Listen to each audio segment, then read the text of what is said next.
my name's Nigel Cox and I've got the world's biggest collection of Lambretta scooters. Let me show you around.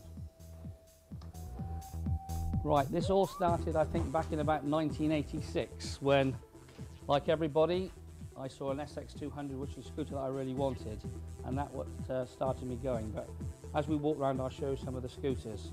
This one here, TB175 Series 3, this is a classic scooter with all the mod accessories on it. And this is a sort of era that I remember back in '67, people had the scooters and then you bought bits, mirrors, lights and everything, and every spare bit of money you had. Moving on to this, another classic scooter, TB200. This is very nice condition. This is actually done less than 5,000 miles. It's completely original and I've not seen a nicer one of these. Right, moving on from that, this is still in the 70s now, or the late 60s, 70s.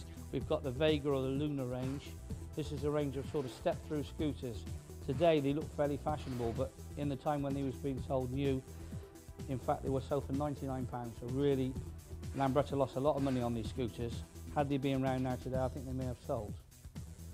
Now, you'll see two scooters here, the green and the brown one. These are the Model A model, or the 125M.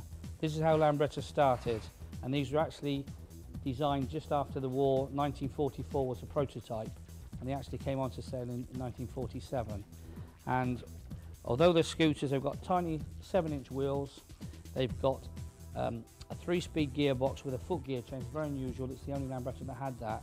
No suspension, they had rubber bushes in the front, and the back was just solid and they just relied on the tyres. But basically this was just to get people moving after the war. They wanted to get the nation rolling again, and this is what happened. You had Piaggio, which was about 6 months before them in 1946, had already got a scooter, and this is what Lambretta came back. Like everything, anything new, they didn't keep this model for very long. In 1948 they brought out the B model. Similar looking scooter, although many things are different. You upgraded to 8-inch wheels. You now had a hand gear change like all the other Lambretta scooters.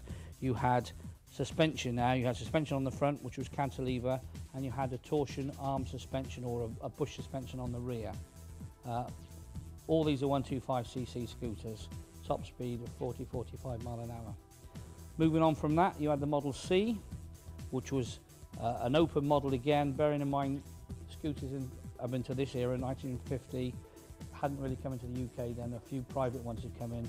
It wasn't until 51, so they were a warm climate. However, if I can just take you over to this one here, not restored yet, but original. This is an LC, so this is the same model, but a closed version.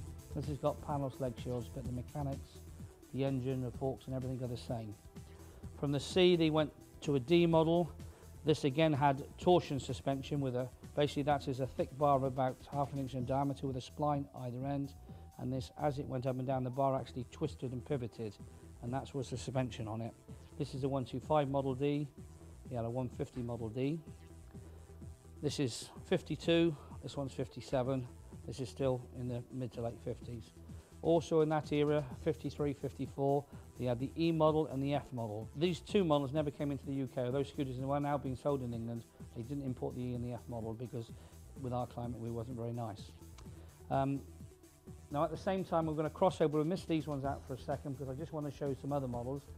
They had the whole range of scooters which were the LDs then, which are now very similar to these open models and the same mechanics, but they were closed scooters with panels with leg shields.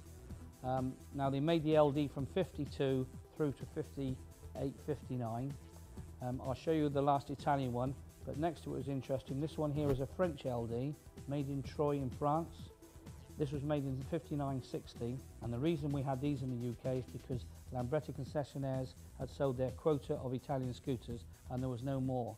So sales were booming in that era and they were looking to get other scooters, and this is why it came into the country.